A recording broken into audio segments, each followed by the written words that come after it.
네, 여러분 안녕하십니까? 뉴스 더 개벽입니다. 세계 곳곳에서 발생한 개벽 뉴스를 알려드립니다. 전 세계 곳곳에서 강력한 지진과 화산 분화 등 자연재해가 잇따르며 지구촌의 긴장감이 고조되고 있습니다.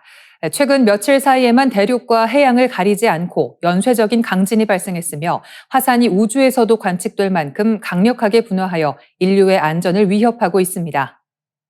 먼저 일본 수도권 강진 소식입니다. 지난 6월 16일 오후 7시 46분쯤 일본 이바라키현 남부를 진원으로 하는 규모 5.5의 지진이 발생했습니다. 쓰나미 우려는 없었으나 군마현과 사이타마현 일부 지역에서는 선반 위에 물건이 떨어지는 진도 5약의 강한 흔들림이 관측되었습니다. 도쿄 대부분 지역에서도 진도 3에서 4의 진동이 느껴져 주민들이 큰 불안에 떨었습니다. 당국은 앞으로 일주일 동안 비슷한 규모의 지진이 추가로 발생할 수 있다며 주민들에게 각별한 주의를 당부했습니다. 같은 날인 6월 16일 오후 5시 6분쯤에는 중국 서부 칭하이성 하이시 지역에서 규모 6.3의 강력한 지진이 발생했습니다. 지진 발생 깊이가 10km로 비교적 얕아 현재까지 1명이 숨지고 4명이 다친 것으로 파악되었습니다. 진앙 부근은 기업과 소금 호수가 밀집한 지역으로 지진 발생 직후 작업 인원들이 긴급 철수했으며 당국은 피해 상황을 정밀 조사 중입니다.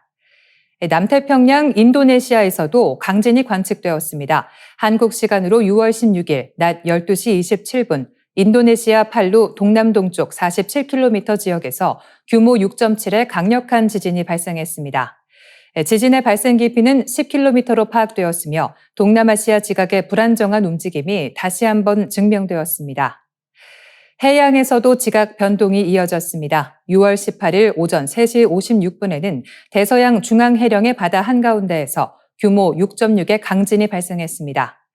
대한민국 기상청 발표에 따르면 발생 깊이는 10km입니다. 내륙에 직접적인 타격은 없었으나 전 지구적인 지각 활동이 매우 활발해졌음을 보여주는 지표입니다.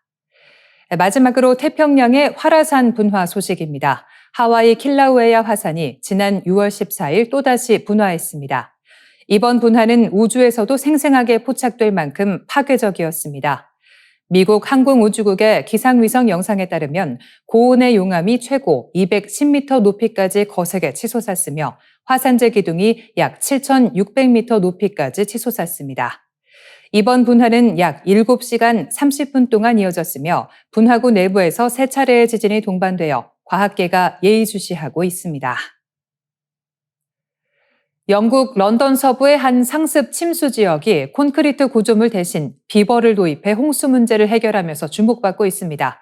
CNN 등 외신에 따르면 런던 서부 일링 자치구의 습지 보존 지역 파라다이스 필즈에서는 야생 비버들이 도심 습지를 복원하며 천연 홍수 조절자 역할을 하고 있는 것으로 확인됐습니다. 이 지역은 몇 년 전까지만 해도 폭우가 내릴 때마다 인근 도로와 지하철역까지 물에 잠기던 상습 침수 구역이었습니다. 지방 당국은 처음에 중장비를 동원해 콘크리트 저수지를 짓는 전통적인 토목 공사를 검토했습니다. 하지만 지역 환경 보호론자들의 제안에 따라 자연을 활용하는 방식, 이른바 비버 재도입 프로젝트를 선택했습니다. 영국에서 야생 비버는 모피와 고기, 향수 원료로 쓰인 사향 등을 얻으려는 인간의 사냥으로 약 400년 전 멸종됐습니다. 그러나 일링 비버 프로젝트 팀은 2023년 방치돼 있던 24에이커 규모의 부지에 야생 비버 5마리를 방사했습니다. 결과는 기대 이상이었습니다. 비버들은 강력한 이빨로 나뭇가지를 갉아 댐을 만들고 작은 수로들을 파기 시작했습니다. 그러자 지형은 물을 머금는 거대한 스펀지처럼 바뀌었습니다. 비버가 만든 천연 저수지는 폭우 때 물을 붙잡아 하류로 한꺼번에 흘러가는 양을 줄였고 침수 피해를 크게 낮췄습니다.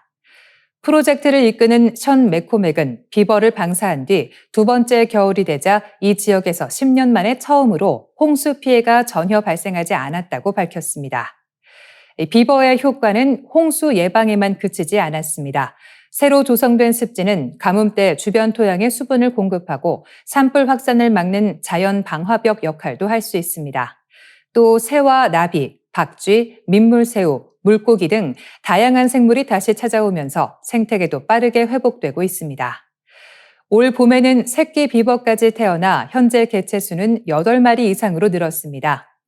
다만 우려도 있습니다. 전문가들은 비버가 강둑에 파놓은 굴에 가축이나 농기계가 빠질 수 있고 통제되지 않을 경우 농경지 침수로 이어질 수 있다고 지적합니다. 또 인간 생활권과 가까운 곳에서는 충분한 먹이와 안전한 공간, 비상대응 계획이 반드시 필요하다고 강조합니다. 그럼에도 이번 사례는 기후변화로 폭우와 가뭄이 잦아지는 시대에 자연을 활용한 해법이 도시에서도 가능하다는 점을 보여주고 있습니다. 콘크리트로 물을 막는 대신 사라졌던 동물을 되돌려 생태계 스스로 물길을 조절하게 한 실험이 새로운 도시 방제 모델로 떠오르고 있습니다.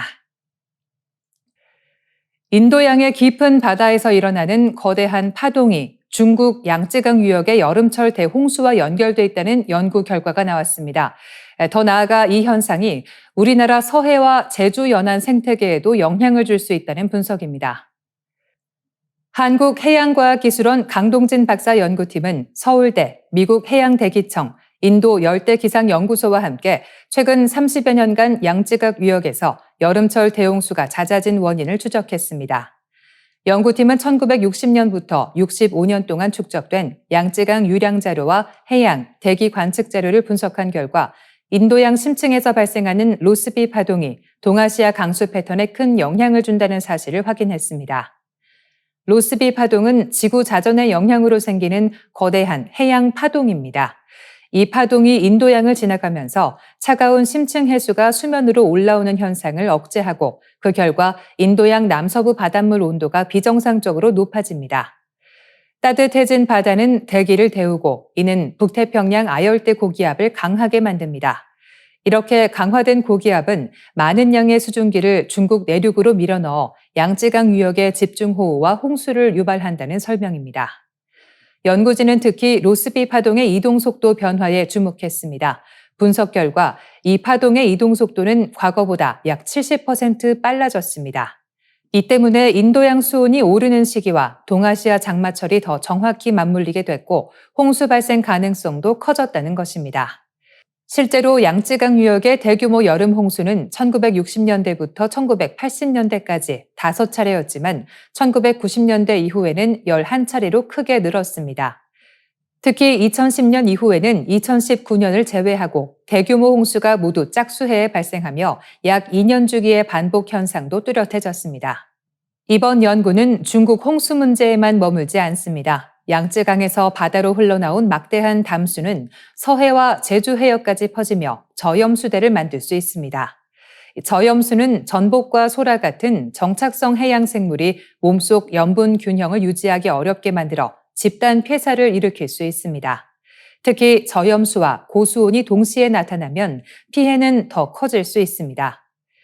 키오스트 해양기후예측센터는 올 여름 우리나라 주변 해역의 수온이 평년보다 높을 것으로 전망했습니다. 연구진은 과거 국내 저염수 피해가 있었던 1996년, 2016년, 2024년이 모두 짝수해였다는 점에 주목하며 올해도 연안 양식장과 해양 생태계 피해에 대한 대비가 필요하다고 밝혔습니다. 강동진 박사는 인도양이라는 먼 바다의 작은 변화가 동아시아 기상이변으로 이어지는 과정을 규명했다며 이제 한반도 날씨는 한반도 주변만 봐서는 설명하기 어려운 시대가 됐다고 강조했습니다. 이번 연구 결과는 국제학술지 네이처 커뮤니케이션즈에 게재됐습니다.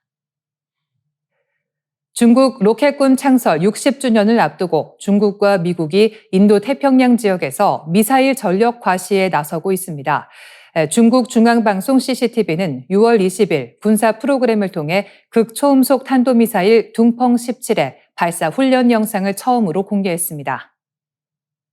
훈련은 중국 서북부 고비 사막에서 진행됐으며 로켓군의 실전 운용 능력과 신형 미사일 장비의 성능을 강조하는 방식으로 보도됐습니다.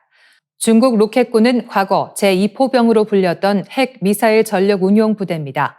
1966년 창설된 뒤 2015년 로켓군으로 개편됐습니다. CCTV는 이번 훈련에서 복잡한 지형과 강한 전자기 간섭 상황에서도 독립작전 수행이 가능하다고 강조했습니다. 여러 차량에서 다수의 미사일을 동시에 발사하는 장면도 공개하며 생존성과 타격 효율을 동시에 높였다는 점을 부각했습니다. 가장 주목된 무기는 둥펑 17입니다. 2019년 중국 건국 70주년 열병식에서 처음 공개된 이 미사일은 세계 최초로 실전 배치된 극초음속 미사일로 알려져 있습니다. 최대 사거리는 1,500에서 2,000km 수준으로 추정됩니다. 대기권 가장자리 부근에서 활강하며 비행 궤적을 바꿀 수 있어 기존 미사일 방어망으로는 요격이 어렵다는 평가가 나옵니다. 중국 군사 전문가들은 둥펑 17과 둥펑 26 개량형이 활강 단계에서 방향을 바꾸며 이동 표적까지 공격할 수 있다고 설명했습니다. CCTV는 지난해 9월 실시된 대륙간 탄도미사일 시험 발사도 함께 언급했습니다. 이동식 발사대와 콜드런칭 방식으로 생존 능력을 높였다는 점을 강조한 것입니다. 일각에서는 이번 공개가 더 신형인 둥펑 27의 실전 배치 또는 양산을 암시한 것이라는 관측도 제기됐습니다.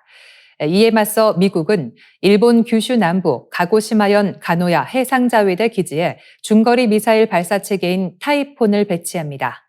6월 22일부터 7월 1일까지 진행된 미일 합동 군사훈련 밸리언트 실드에서 운용됐습니다. 타이폰은 지상에서 토마호크 순항 미사일을 발사할 수 있는 체계로 사거리는 최대 1,600km에 이릅니다. 가노야 기지에서 발사할 경우 중국 동부 해안 주요 지역이 사정권에 들어갑니다. 미국은 1987년 옛 소련과 체결한 중거리 핵 전력 조약 INF에 따라 지상 발사형 중거리 미사일을 보유하지 않았습니다. 그러나 트럼프 대통령 일기 당시인 2019년 INF 조약에서 탈퇴한 뒤 중거리 미사일 전력 재건에 나섰습니다.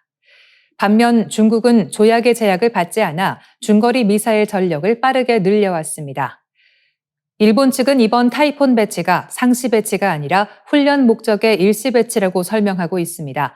그러나 필요할 때 즉시 전개할 수 있는 체계를 일본 안에 보관하는 것만으로도 중국에 대한 억제 효과가 있다는 평가가 나옵니다. 필리핀에서도 타이폰은 지난해 훈련 뒤 철수하지 않고 사실상 상시 배치 상태를 유지하고 있습니다. 중국은 극초음속 미사일을 공개하며 미국의 방어망 돌파 능력을 과시했고 미국은 일본과 필리핀을 거점으로 중거리 미사일망을 재구축하고 있습니다. 인도 태평양에서 벌어지는 미사일 경쟁은 단순한 무기 개발 경쟁을 넘어 향후 동아시아 안보 질서를 흔들 핵심 변수로 떠오르고 있습니다. 뉴스 더 개벽 여기서 마치겠습니다. 내일 이 시간 다시 찾아뵙겠습니다.